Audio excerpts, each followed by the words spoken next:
Bonjour à tous et bienvenue sur Plastic Dream. Mercredi, on se retrouve pour une revue de boîte. Aujourd'hui, on va faire la revue de boîte d'un tigre.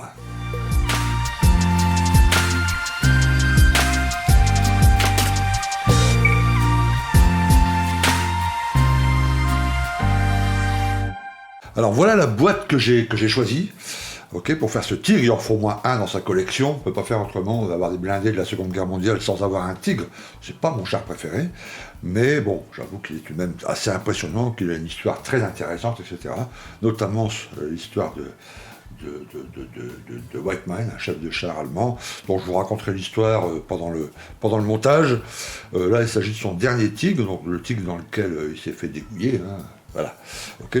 C'est une boîte Dragon, au 1,35 donc, avec une petite figurine. Cette maquette a environ une quinzaine d'années. Elle a été sortie sur multiples formats, des multiples box art, dont un avec tout l'équipage là devant, etc. Celui-là, c'est un spécial parce que c'est le dernier. Enfin bref. Alors, je monte la boîte. Donc celui-là, hein, celui de Weizmann, donc oui, c'est un tigre pour un commandant de char, hein, avec toutes les antennes, etc. Mais il y a d'autres versions possibles, évidemment. Voilà ici le dessous de la boîte chez Dragon, il y a toujours des vues 3D, etc. de ce qui est dans la boîte. Bon là, vous avez tout de suite compris le problème de cette boîte, mais on va en parler après. Ok, quelques autres photos, et le kit, c'est le numéro, hop, si vous voyez bien ici, 6800. Ok, alors comme d'habitude, on va faire la notice, hein, et puis après, on regardera les pièces plastiques, voilà, grappe par grappe. Alors, les fameuses notices Dragon. Bon, avouez qu'on s'ennuierait quand même, nous, comme maquettistes, s'il n'y avait pas les fameuses notices Dragon, qui sont toujours, comme d'habitude, d'un format assez étrange, c'est-à-dire très très long, sur une seule feuille, pliée, etc. Et avec des instructions qui sont pour les débutants quelquefois un peu ardues. Tout est indiqué, mais quelquefois, bon, il faut bien faire gaffe au montage. Ok. Donc, ok, alors notice Dragon, ici les grappes. Alors, vous voyez en bleu tout ce qui ne va pas être utilisé. Est-ce qu'on voit bien ici? Yes. Il y a quand même un paquet de trucs. Bon, tu me diras, ça sera à mettre de côté, et puis dans la boîte à radio, et puis ceux qui montent beaucoup de blindés allemands, ils trouveront sûrement une utilisation pour les autres pièces, ou pour remplacer d'autres trucs. Enfin bref, ça on garde toujours. Hein. Ok. Alors, on commence les peintures. Donc, données en... Ah, je vais plutôt laisser comme ça, voilà. Données en Mister Obicolor, donc un Aqueous. Et puis en l'autre gamme de Mister Color, la lac, là, tu vois, voilà ici. Ok, donc là, en plus, c'est facile pour transcrire en Tamiya ou autre. Il suffit de trouver un tableau de conversion. Donc, c'est des peintures, celui qu'on va faire là, c'est une peinture, une camo Normandie, donc voilà, il n'y a pas 36 solutions. Toutes les gammes de peinture que vous utilisez de la Mission Model, de la KRC ou de la MRP ont sorti des gammes pour les camos Normandie allemandes, donc il n'y a aucun souci. Alors on commence. Alors là, il nous signale que vous voyez, quand il y a un truc qui est vraiment spécifique au dernier char de Weizmann, donc il y a ce petit point d'exclamation là. Donc voilà, il va falloir faire attention tout le long du montage. On commence par les barres de suspension dans la caisse qui est d'une seule pièce apparemment. Okay. Des petites choses à pas coller, donc ça veut dire qu'il doit y avoir des pièces mobiles. Là, une pièce particulière qui est bougée à 30 degrés si on veut faire celui de Weizmann. Ce qu'on va faire évidemment, la mise en place des roues, des galets. Étape 4, on continue la mise en place. Là, la plaque arrière, on commence à travailler sur l'arrière. Là aussi, il y a des petites choses spécifiques. Voilà, ici, tu vois. Là aussi, sur le tigre de Weizmann, là aussi. Ok. Alors, il y a un peu d'intérieur, il y a une petite, parce qu'il doit y avoir une trappe au-dessus, un truc comme ça. Ok, là aussi des mises en place, je vois qu'il y a un peu de photo-découpe. Donc là aussi, il faudra faire attention. Là aussi, des pièces à pas coller, hein, faire attention. Étape 8, l'armement, au-dessus, là, voilà, la MG. Alors à monter, mais évidemment, enfin celle-là, c'est celle qui est intérieure, donc on va évidemment être obligé de la monter tout de suite, mais celle qui est à l'extérieur, évidemment, on mettra tout ça à part. Les grilles ici, voilà, là il y a un peu de photo découpe, je pense. Les outils de bord, ici.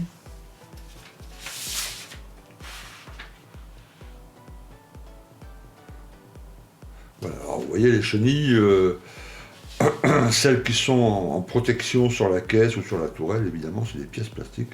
J'aurais aimé que dans cette boîte, parce qu'elle n'est pas très vieille cette boîte, ça c'est 2015, il y a les chenilles comme ça, maillon par maillon, pour faire toutes les chenilles, mais malheureusement non. Voilà, là tu vois, il y a un frein de bouche spécial pour le tigre de Whiteman. Voilà, on attaque la tourelle. Et puis, voilà. Donc là, c'est le Tiger Inlate classique. Et puis là, c'est celui de Whiteman. Donc dessus, tu vois, il y a l'armement, les antennes. Deux, trois petites bricoles qui changent par rapport au Tigre classique. La petite figurine, là aussi, avec des inscriptions de peinture. On va voir ce que ça donne.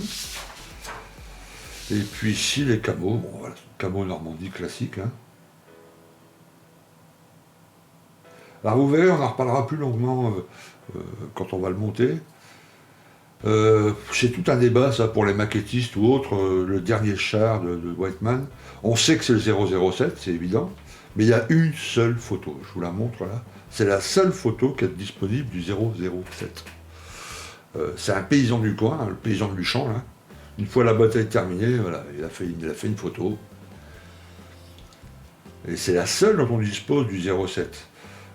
Donc là-dessus, c'est là-dessus que les maquettistes, les historiens, Dragon, enfin tu vois tout ça, ils se sont basés pour dire voilà, à quoi il ressemblait le 007 de Whiteman. Ok, bon après il y a quelques petites instructions de texte aussi, dans des bouquins ou dans des choses comme ça, qui ont servi aux historiens, mais il y a plein d'incertitudes, quoi, il y a plein d'incertitudes. Okay. Donc bon, c'est un éternel débat, mais il doit se rapprocher en tout cas vraiment de celui-là. Le 07 on est sûr, la camo on est sûr, mais les petits détails, les petites choses, voilà. On sait que c'était un Panzer, un tigre de commandement, donc il y avait les antennes là, qui avait l'antenne parapluie, ça c'est sûr. Maintenant il y a d'autres trucs, tu vois, les armements, est-ce qu'il y avait tous les lots de bord, les pelles, les machins, ça... on imagine que oui. Il faut savoir que c'est un char qu'il a choisi... dans la petite offensive, enfin la contre-offensive plutôt qui va lui coûter la vie, c'était pas Whiteman qui était à l'origine de ça, hein, c'était un autre chef de char, un autre chef du bataillon, tu vois, qui a organisé cette espèce de petite contre-offensive. Et lui, au dernier moment, il n'a pas été convié, quoi, si tu veux. Puis au dernier moment, il y a été quand même, et lui et son équipage, ils ont pris, bon, on va pas dire un tigre au hasard, mais ils ont sauté dans un tigre qui avait de dispo là, c'était le 007. Tigre de commandement, ok.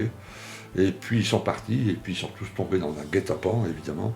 Et puis on connaît la fin, voilà, il a laissé la vie. Donc c'était pas son char, tu vois, fétiche, officiel, machin, il y en a pas, il a changé beaucoup de fois. Hein. Donc même sur le front de l'Est, il y a des numéros des chars, où il y a des photos, etc. On sait qu'il l'a eu pendant quelques temps, mais quelquefois il changeait de... Voilà. Par contre, il gardait son équipage, notamment son tireur, qui était un très très bon tireur.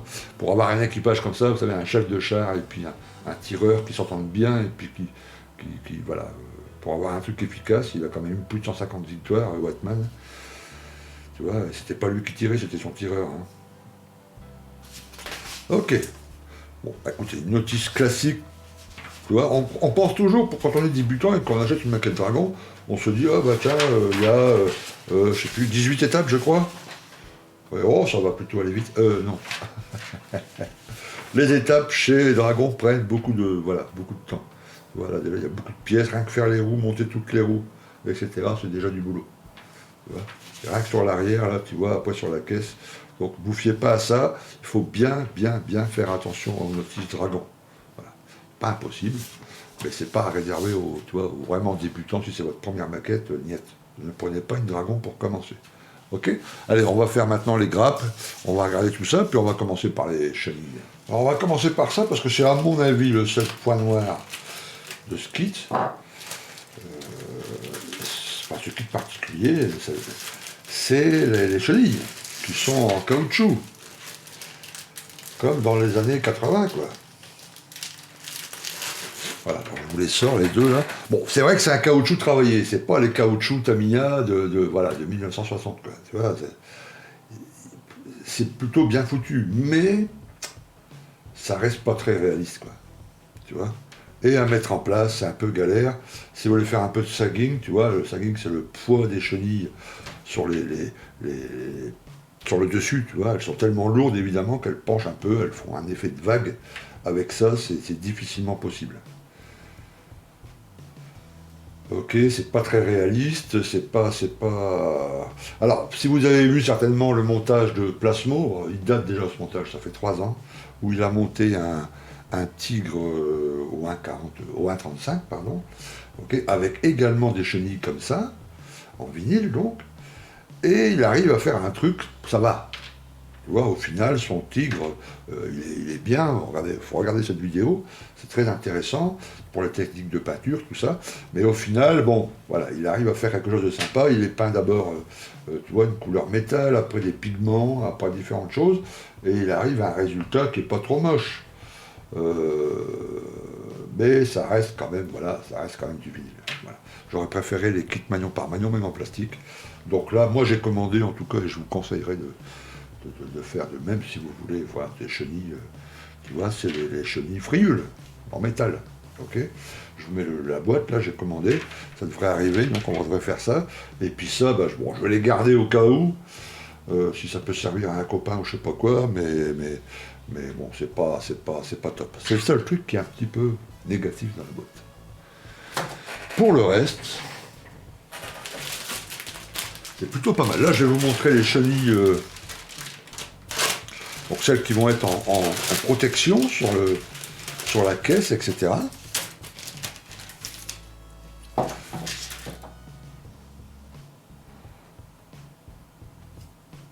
Donc ça, c'est les chenilles de protection. Elles sont pas, tu vois, elles sont gravées que, enfin, elles sont bien travaillées que d'un côté.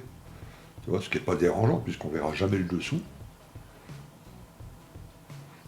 Tu vois. Bon, écoute, on voit tout de suite que voilà, pas de flash, rien, c'est propre, c'est net. Tu vois, ça, c'est les petites attaches pour ça, justement. Ok, il y a 1, 2, 3, 4 grappes, tu vois, avec la suspension de l'autre côté. Alors, la grappe Y, donc ça, c'est là, je crois qu'elle est vraiment spécifique elle a été rajoutée pour ce tigre-là particulier. Bon, la gravure est top. Dragon, ils font des très très belles maquettes, hein. Ils sont vraiment réputés dans leurs maquettes, hein. Mis à part la notice qui peut être une difficulté pour les débutants, pour tout ce qui est le reste, c'est-à-dire l'exactitude des pièces, la qualité de la gravure, etc., c'est pas. Dragon fait des choses vraiment, vraiment pas mal, hein. On le voit aussi au prix des boîtes, hein. Les boîtes Dragon, c'est pas des boîtes Airfix, hein. C'est assez cher comme kit, hein. Voilà, tu vois le dessous tout est reproduit là, c'est plutôt pas mal. À ceux qui vont vouloir laisser les trappes ouvertes. Ouais, alors, 2 types de trappes. Ça, on va regarder ensemble, si vous voulez bien, la petite figurine Whiteman là, qui est là. On va regarder surtout le visage, évidemment. Quoique c'est sympa, tu vois, parce qu'ils ont mis. Voilà, tu vois, la tête est là. Bon, vous pouvez la trouver à votre goût et assez définie, mais elle peut être remplacée par une tête ornette, tu vois. Parce que le chapeau est à part, tu vois. Il n'y a que la tête. Donc ça, une tête ornette, c'est possible, tu vois, si vous trouvez que c'est pas assez défini.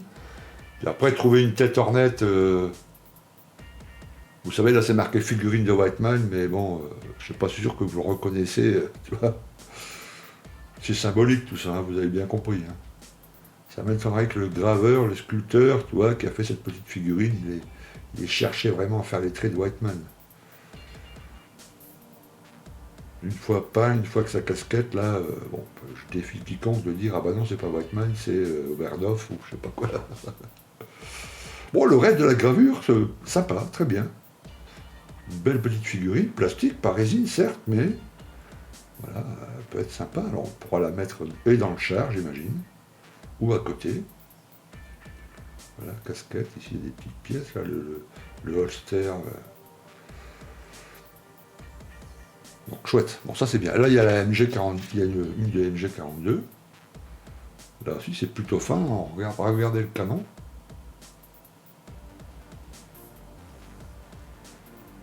C'est plutôt fin. Les pièces, enfin les trucs Dragon, moi j'ai toujours été assez satisfait du truc. Hein. Voilà, donc là c'est une des autres grappes avec des dessus de tourelle pour d'autres versions. Ok, là ici, tu vois, avec l'AMG là, ou sans. Le trou pour l'AMG, pardon.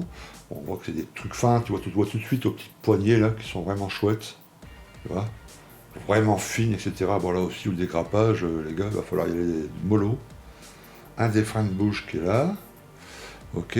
Là c'est l'arrière. Alors il y a un truc intéressant, on va regarder. Parce que bon, tu vois, c'est les deux plaques arrière, quoi. Voilà. Et là il y a le Zimmerit. Voilà. Sur une des plaques avant. Tu vois, donc le Zimmerit le Zimmerit ne sera pas à faire sur ce char, ce qui m'arrange beaucoup. Parce que si c'est bien fait et réaliste comme ça, bon, ça pas de problème. Moi, je ne tiens pas particulièrement à faire mon Zimmerit moi-même. Tu vois, c'est un peu galère, on en fout partout, qu'on fasse avec une pâte ou je sais pas quoi, c'est un peu galère. Les photos découpes, je trouve pas ça terrible. Là, quand c'est dans le plastique, bah, c'est ce qu'il y a de mieux. Hein. Tu vois, et là, c'est plutôt bien foutu, donc bien vu. Ok, bon, là encore une plaque avant. Ah là, bah ça c'est rigolo, parce qu'ils ont ça c'est le jig, pour aider à monter correctement les chenilles maillon par maillon en plastique. Là.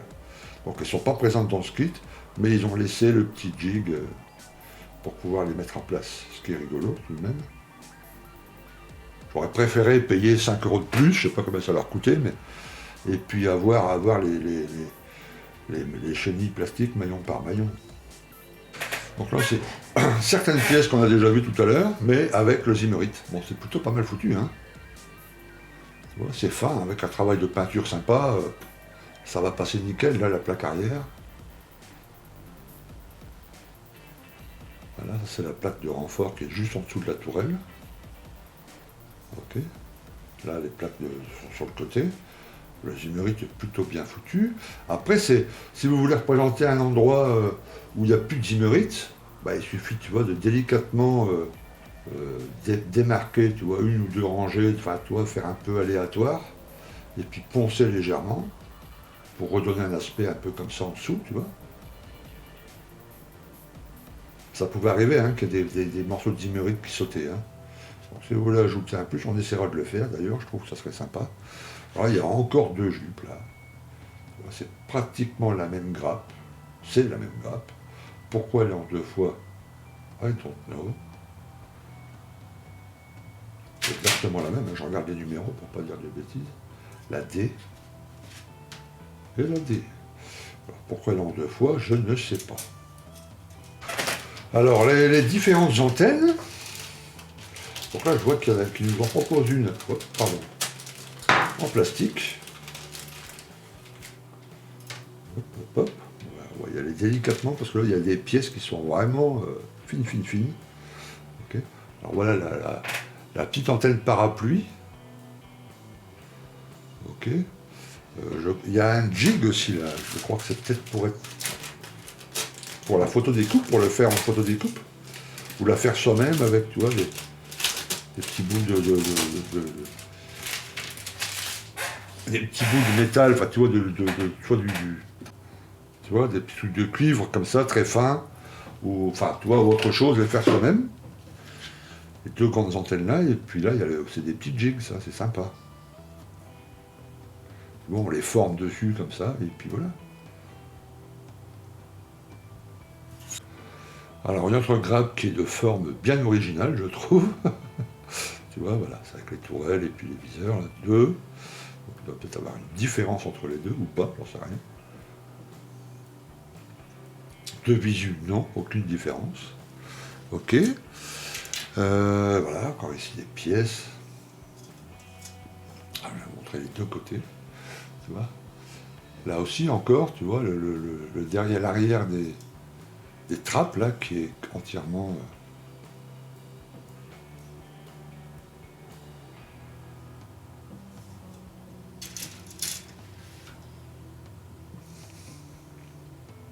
ouais, tu vois, c'est super, c'est vachement fin et tout. Alors, on va regarder la caisse.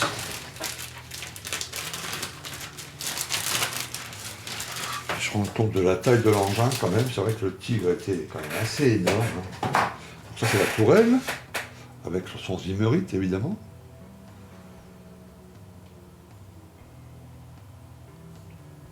Tu vois, donc ça va être bien pratique de ne pas avoir à faire ça. Hein.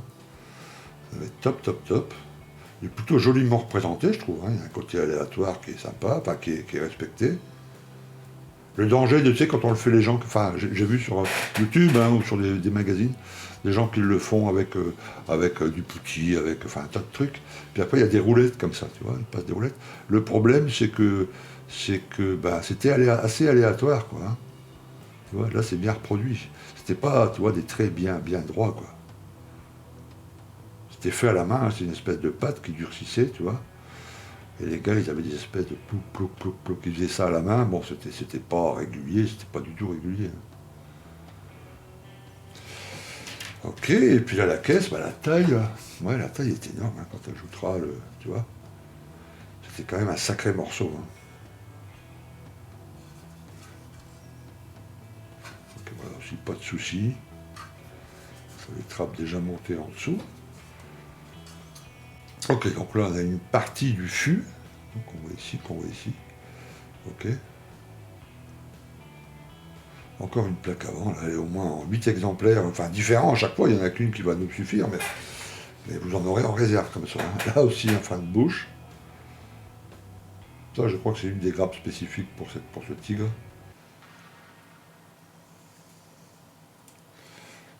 Et puis là, bah, les galets, il y a deux grappes comme ça. Okay.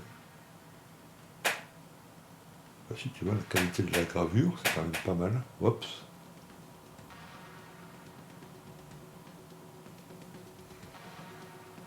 Tu vois, les galets impeccables, il n'y a rien à dire. Hein. C'est propre, c'est fin. Alors ici les différentes grilles. Voilà, l'autre bord, voilà, là il y a la pelle par exemple, ici le plateau supérieur. C'est qu'avec une trappe, tu vois, il y a des possibilités de laisser ouvert avec le moteur apparent. Mais bon, ça va pas être mon cas, là, la hache, là, la massue.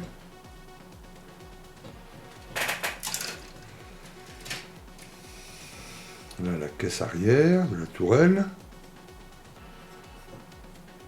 Là, les deux protections derrière pour l'échappement, qui sont assez fines, hein, je trouve. Tu vois, peut-être qu'on va pouvoir les laisser comme ça sera peut-être pas la peine de les refaire en tôle d'alu ou je sais pas quoi. Elles sont vachement fines. Les jupes, ça qu'on pourra refaire, c'est toujours un grand bénéfice de les refaire en métal fin, tu vois, en feuille de métal très fin. Vous trouvez de la photo découpe, parce qu'on peut... C'était toujours déformé ça, hein, c'était jamais droit comme ça. Hein.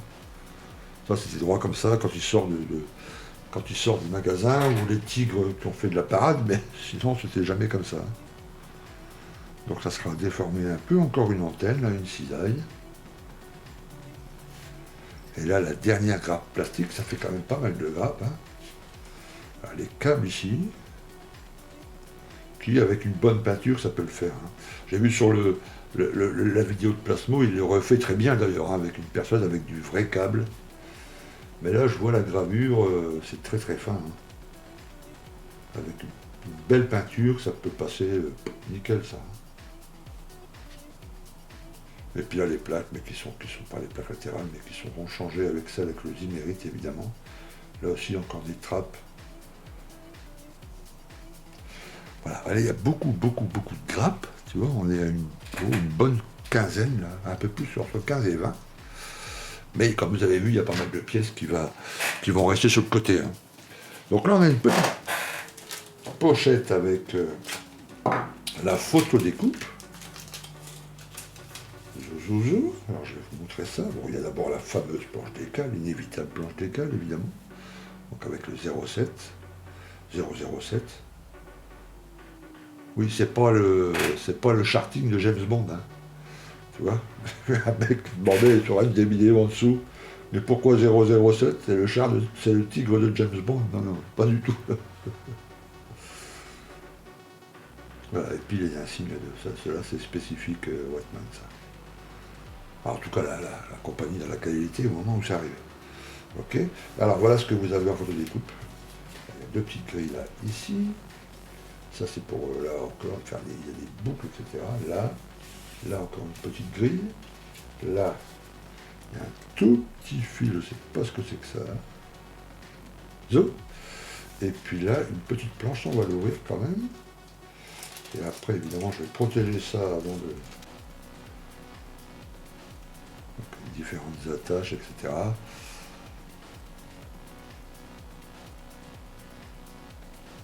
Donc, voilà, un peu de photodeck quand même. Voilà, le Shark Tigre de Whiteman. Le dernier tigre de Whiteman. Belle maquette. Il y a un petit point noir, c'est les chenilles. Et encore, parce que je fignole, hein, il y en a qui se contentera très bien, et puis qui arriveront à un résultat super avec les chenilles en vinyle. Moi, j'ai commandé les friules. Je trouve que ça va mieux. Puis tu vois, les friules, il y a un poids, ça ajoute un grand poids au char, et puis un grand truc de réalité. C'est un peu galère à monter, enfin galère, c'est un peu long. Mais ça ajoute un plus indéniable, à mon avis, à un char, tu vois, que surtout comme celui-ci, un gros tigre là. Tu vois, voilà. Pour le reste, nickel. La gravure est nickel. Pas de flash. Voilà. Alors c'est une maquette que vous trouverez aux alentours, entre 60 et 70 euros à peu près, la boîte, okay, auquel il va falloir ajouter voilà, la friule. Les friules, il faut compter une trentaine d'euros. Hein. Donc ça 100 balles si vous prenez les friules. En ce moment, là, vous pouvez y aller sur le site, je mets le lien bien sûr en dessous de la vidéo, sur Passion 132, notre partenaire, il vous fait la boîte de cette fameuse boîte, la même que je viens de vous montrer là, à 50 euros. Okay. Donc il y a une super belle promo déjà, tu vois, pratiquement entre 10 et 20 euros de moins par rapport aux concurrents. C'est vraiment super. Donc profitez-en si vous voulez un tigre et faire celui-là en plus qui a l'air vraiment super. 50 euros au lieu de 60, 65, c'est vraiment top. Il n'y en aura pas pour tout le monde, hein, parce que voilà, 5 jours, une semaine, 2 semaines après la publication de la vidéo, il y a des gars qui m'envoient des mails en disant ouais, j'ai voulu commander, puis il n'y en a déjà plus. Bah ouais, mais c'est les vidéos, tu vois, quand elles sortent comme ça, elles ont 1500, 2000 vues en 48 heures, et sur les 2000 personnes qui regardent, et ben on a 10, 15, 20 qui commandent tout de suite, si le stock a 25 pièces, voilà. Donc si vous voulez être sûr, là, tout de suite, vous cliquez, vous allez sur Passion 32, vous commandez cette boîte, et puis vous ne serez pas déçus, et puis on la montrera, pourquoi pas ensemble, en tout cas en même temps. Moi je la montrerai en vidéo, c'est clair. Ok. Voilà, j'espère que cette vidéo vous a plu, et puis je vous dis, écoutez, à mercredi prochain pour une revue de boîte, ou à bientôt pour une autre vidéo. Ok. À plus, ciao.